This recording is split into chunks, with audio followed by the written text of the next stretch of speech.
이번 강의에서는 레이아웃을 이용해서 블로그의 첫 화면을 한번 만들어 보겠습니다.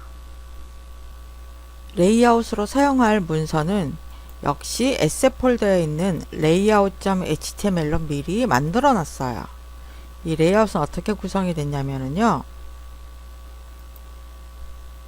이렇게 크게 헤더 부분과 메인 부분으로 되어 있고, 헤더 부분에는 다시 로고가 들어가는 부분, 그리고 상단에 메뉴가 나오는 부분, 마지막으로 로그인을 위한 부분, 이렇게 세 개의 영역으로 나뉘어져 있습니다. 이게 전체 틀이고, 실제 바뀌는 내용 어디에 들어가냐면 여기 메인 부분, 여기에 내용이 들어가게 됩니다. 그러면 이 코드를 먼저 복사를 해서 레이아웃으로 만들어 볼게요. 전체 선택한 후에 복사를 해주세요. 그리고 아까 우리가 레이아웃 폴더에다가 main.ejs라는 레이아웃을 만들었었죠. 이것을 모두 선택한 다음에 지워주세요. 그리고 여기 방금 복사한 코드를 붙여 넣습니다. 이름은 그대로 유지를 하고요. 안에 있는 내용만 layout.html 내용을 그대로 옮겨 붙인 거예요. 이렇게 해서 레이아웃이 만들어졌고, 이 레이아웃을 보면은 스타일 파일을 갖다 쓰거든요. 그래서 CSS 파일이나 이미지 파일, 자바스크립트 파일처럼 정적인 파일들도 복사해 와야 됩니다. 여기 CSS 파일이 준비되어 있고요. 여기서 사용할 이미지 파일도 하나 준비가 되어 있습니다. 이 정적인 파일은 어디에 저장이 되죠? 네, 퍼블릭이라는 폴더에다 저장이 돼요. 그러면 이 폴더를 통째로 한번 옮겨 볼게요. CSS 폴더 오른쪽 클릭해서 복사. 그런 다음에 퍼블릭 폴더를 오른쪽 클릭해서 붙여넣기. 이렇게 해서 CSS 파일을 옮겨 주시고요. 그다음에 위에서 에셋 폴더에서 이미지 폴더를 오른쪽 클릭해서 복사. 그리고 퍼블릭 폴더를 오른쪽 클릭해서 붙여넣기. 이렇게 하면은 퍼블릭 폴더 안에 CSS 폴더와 이미지 폴더가 만들어지고, 각 폴더에는 에셋 폴더에서 복사된 내용들이 들어가 있게 됩니다.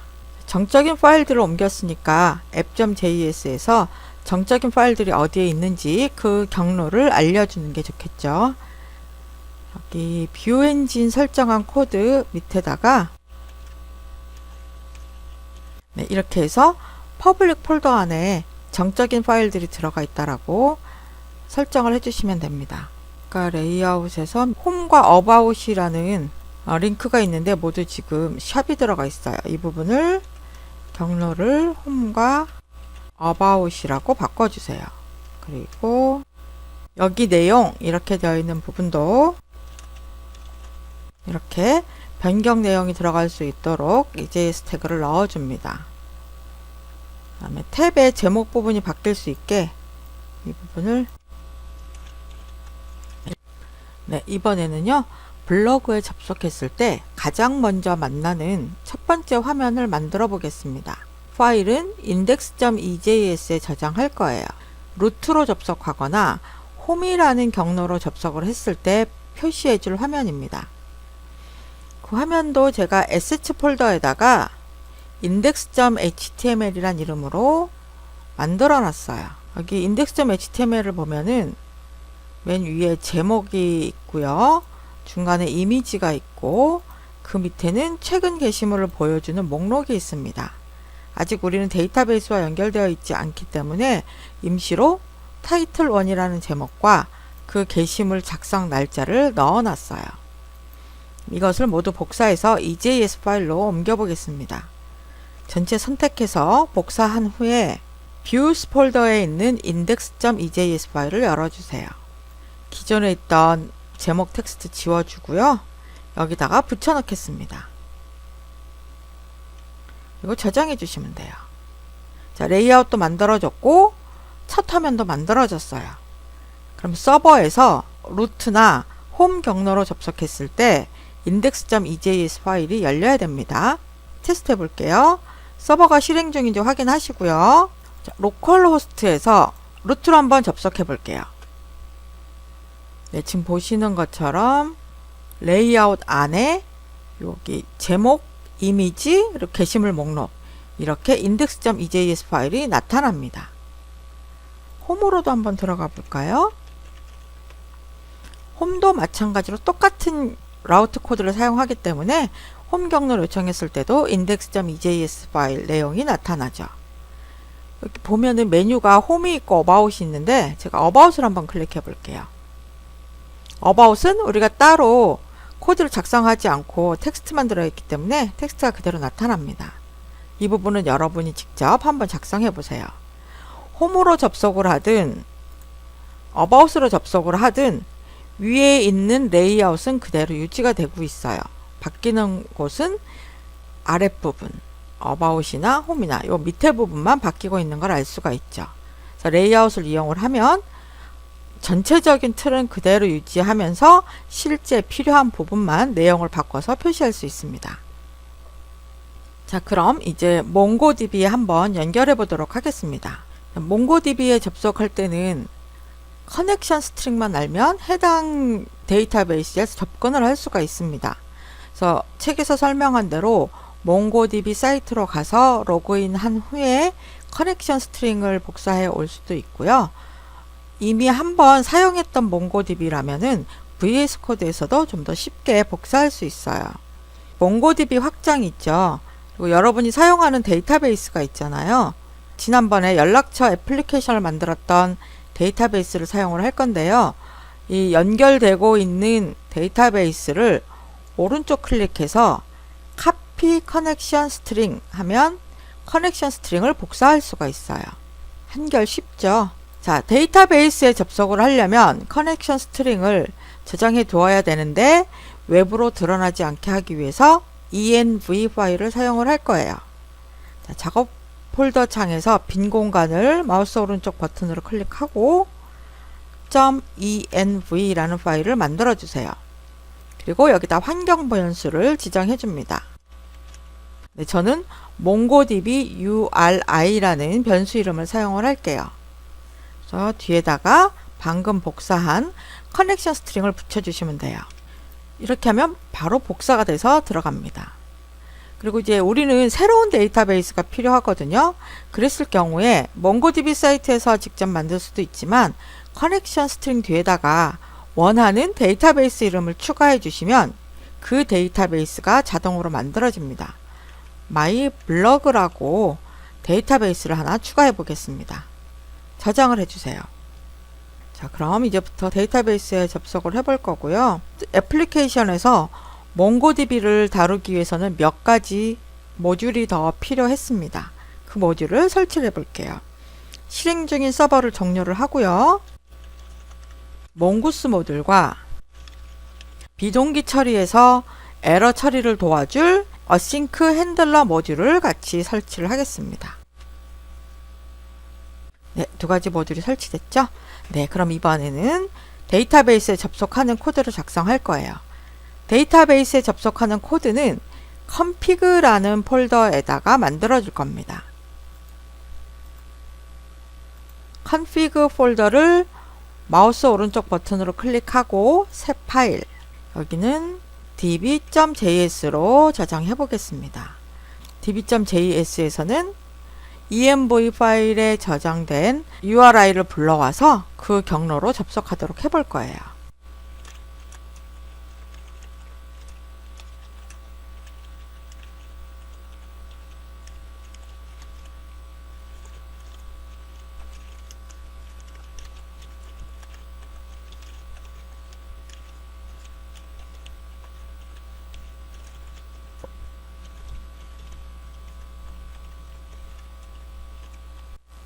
네, 이렇게 작성하면 됩니다.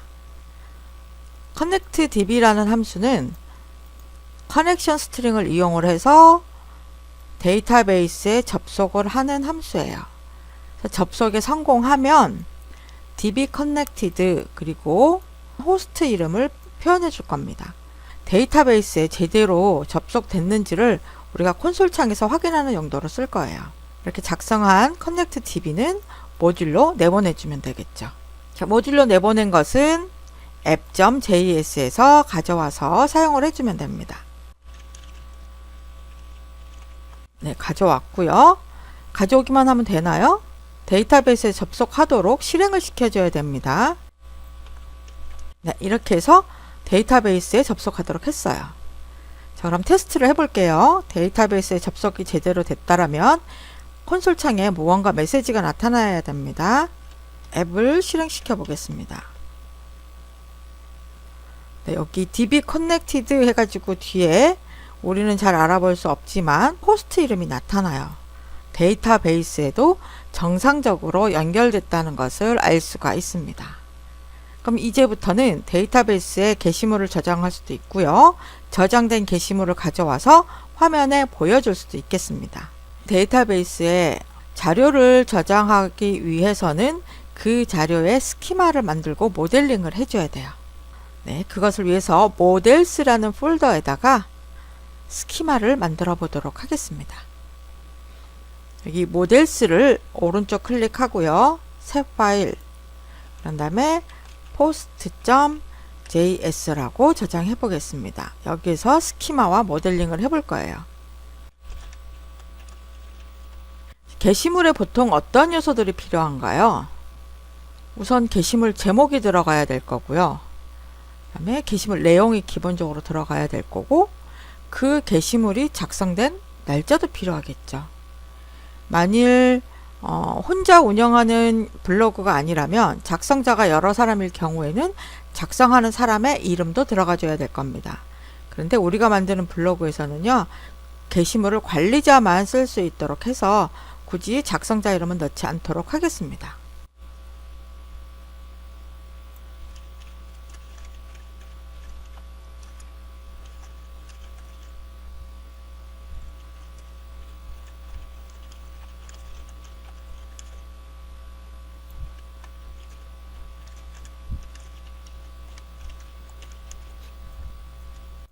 네, 이렇게 해서 우리가 작성할 게시물에는 제목과 본문, 그리고 작성한 시간, 이렇게만 넣어보도록 할게요. 스키마가 만들어졌으면 모델링을 해줘야 되죠.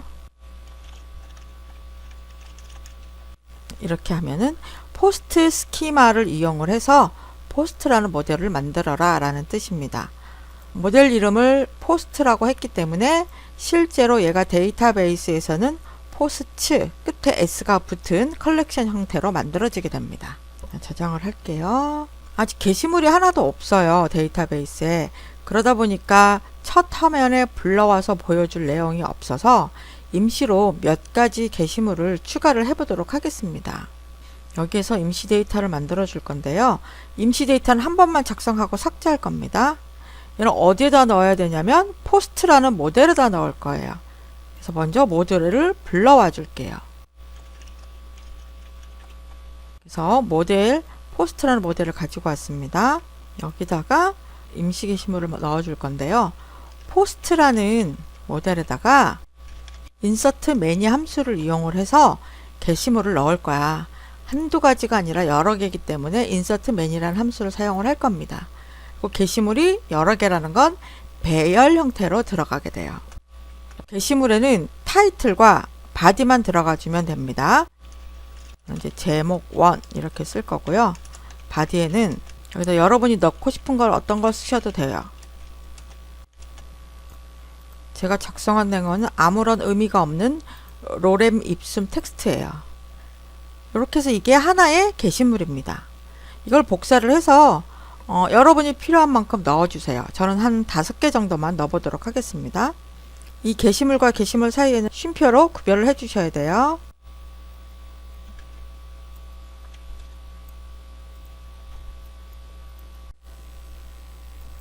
여기 알아보기 쉽게 제목과 내용만 바꿨어요. 이렇게 해서 저장하고 제대로 데이터베이스에 할당이 되는지 살펴보겠습니다. 몽고DB 확장이 있죠. 확장 클릭하고 데이터베이스 부분을 오른쪽 클릭해서 리프레시를 해보세요. 네, 마이 블로그라는 게 생겨 있을 겁니다. 제대로 생겨 있나요? 이거 우리가 아까 커넥션 스트링 만들 때 이 데이터베이스 만들어줘 라고 했었습니다. 이 마이 블로그를 확장해 보면 포스트라는 게 생겼습니다. 이건 뭐죠? 앞에서 모델링 할 때 포스트란 이름으로 지정을 했기 때문에 포스트라는 컬렉션이 생겨 있어요. 다시 열어볼까요? 그러면 도큐멘트가 할당되어 있습니다. 저 같은 경우는 지금 10개가 들어가 있는데 원래 이거를 제가 수정하면서 한 번을 더 저장하는 바람에 똑같은 내용이 한 번 더 저장이 됐어요. 이렇게 임시 데이터를 넣고 난 다음에는 데이터베이스에 있는지 확인하고 되었다라면 이 부분을 삭제하거나 주석 처리해 주세요. 그렇지 않으면 이 수정된 소스를 저장할 때마다 계속해서 데이터베이스에 이 임시 데이터가 들어가 버리게 됩니다. 우리는 이제 가져오는 연습을 할 거라서 뭐 5개가 들어가든 10개가 들어가든 상관없거든요. 일단 임시 데이터가 저장이 되었는지만 확인해 주시면 돼요. 지금 보시는 것처럼 저는 포스트라는 컬렉션 안에 도큐먼트 10개가 저장되었습니다. 네, 이제 할 일은 첫 번째 화면 index.ejs를 표시를 할 때 그 화면에 데이터베이스에 있는 게시물을 모두 가져와서 보여줄 거예요. 지금 index.ejs에는 제가 임시로 넣어놓은 타이틀 1 그리고 날짜가 있었는데요. 이 부분을 수정을 해서 데이터베이스에서 가져온 게시물의 제목과 그 게시물의 생성 날짜 그것을 표시해 주도록 하겠습니다. 라우트 코드로 가서요. 루트나 홈 경로로 접속했을 때 여기서 우리 하나 더 해야 될 게 뭐냐면 데이터베이스에 있는 게시물을 모두 가져오는 거예요. 자, 우선 비동기 처리를 위해서 싱크 핸들러를 가지고 와 보겠습니다. 그리고 여기 부분을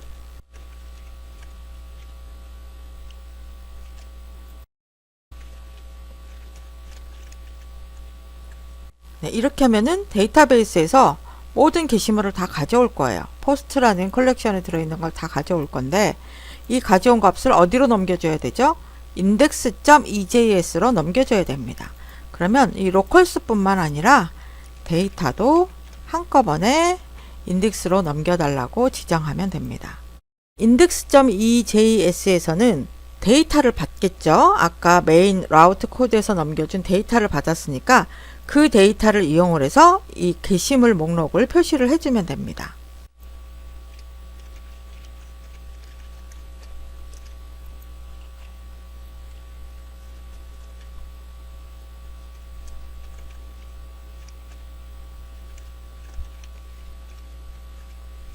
네, 이렇게 지정할 거예요. 데이터를 받아서 여기에는 여러 개의 게시물이 들어가 있기 때문에 for each문을 사용해서 각 게시물을 순회를 할 거고요. 각 게시물은 포스트로 받을 겁니다. 이 포스트의 제목과 포스트의 날짜, 그러니까 create as에는 데이트 객체 값이 들어가기 때문에 날짜와 시간이 다 포함되어 있어요. 그 중에서 날짜 부분만 나는 필요해. toDate string이라는 걸 이용을 해서 날짜만 꺼내와 줄 겁니다. 여기에 for each 문이 있기 때문에 게시물 전체를 다 반복하면서 표시를 해줄 거예요. 저장을 하고 여기서 홈이나 루트 경로나 가서 엔터를 눌러 보겠습니다. 새로 고침하는 거예요. 그랬더니 1, 2, 3, 4, 5, 1, 2, 3, 4, 5 제가 데이터베이스에 저장한 게시물들이 제목과 날짜처럼 이렇게 표현이 됩니다. 모든 게시물을 다 가지고 와서 보여주고 있어요. 데이터베이스에 자료 저장하고 가져오는 것까지 다 끝났죠?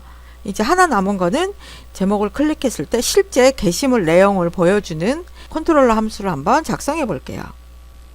자, 게시물의 각각의 내용을 보여주기 위해서는 파라미터 id를 이용을 해서 그 id 값에 해당하는 게시물을 가져오면 됩니다. 자, 라우트 코드로 다시 가서요. 여기다가 하나 추가를 해줄게요. 네, 이런 형태의 라우트 코드를 작성할 거예요. 포스트 경로에서 id를 지정을 하면 해당 id의 게시물 내용을 보여주는 그런 라우트 코드를 작성할 겁니다.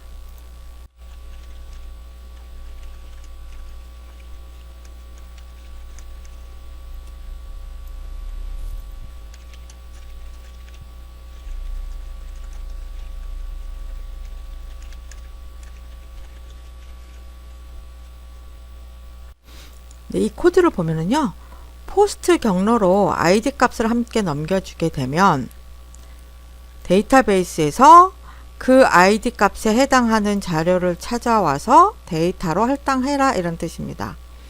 이때 request params 이건 뭐죠? 요청할 때 같이 넘겨준 파라미터를 말하죠. 그 id 값하고 게시물에 있는 id 값이 같은 걸 찾아서 데이터로 갖고 와 라는 뜻이고요.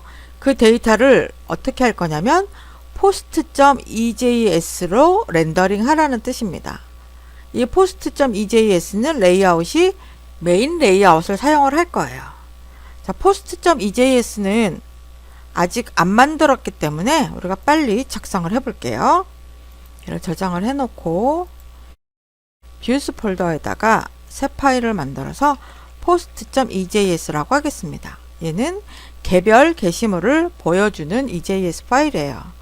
그럼 얘는 뭐 그렇게 많은 내용이 필요하진 않습니다. 게시물 제목과 내용만 보여주면 돼요.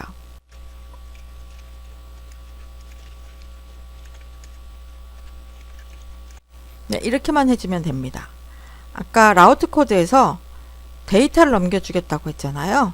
그 데이터를 받아서 데이터에 있는 제목과 본문을 각각 표시를 해주는 거예요. 그래서 여기서 post.ejs도 만들었습니다. 이제 post.ejs까지 만들었으니까 게시물 제목을 클릭했을 때 그 게시물 내용을 보여주는 post.ejs로 링크를 해야 되겠죠. 자, index.ejs로 돌아가서 여기 링크 부분, 샵이라고 되어 있는 링크 부분을 수정을 해주시면 돼요. 지금 어딘가로 연결되어 있지 않지만 얘를 어디로 수정을 할 거냐면 포스트 경로에 id 값이 포함된 경로를 넣어주시면 돼요. id 값은 어떻게 알 수가 있죠? 네, 이렇게 지정을 해주시면 됩니다. 포스트 경로에서 여기 게시물 id가 들어갈 건데 게시물 id는 post.밑줄 id 이렇게 하면 id를 알아낼 수 있겠죠. 저장하고요. 브라우저로 확인해 보겠습니다. 새로 고침한 후에 제목 아무거나 한번 클릭해 볼게요. 제목 1, 내용 1 나옵니다. 위에 있는 레이아웃은 그대로 유지를 하고 있어요. 이번에는 제목 5를 눌러 볼게요. 제목 5, 내용 5 해서 제가 클릭한 항목에 해당하는 블럭을 불러와서 보여줍니다. 예, 게시물 전체를 가져와서 첫 화면 보여주는 것도 성공을 했고 게시물 목록에서 제목을 클릭을 했을 때 그 게시물의 내용을 가져와서 보여주는 것까지 모두 마쳤습니다.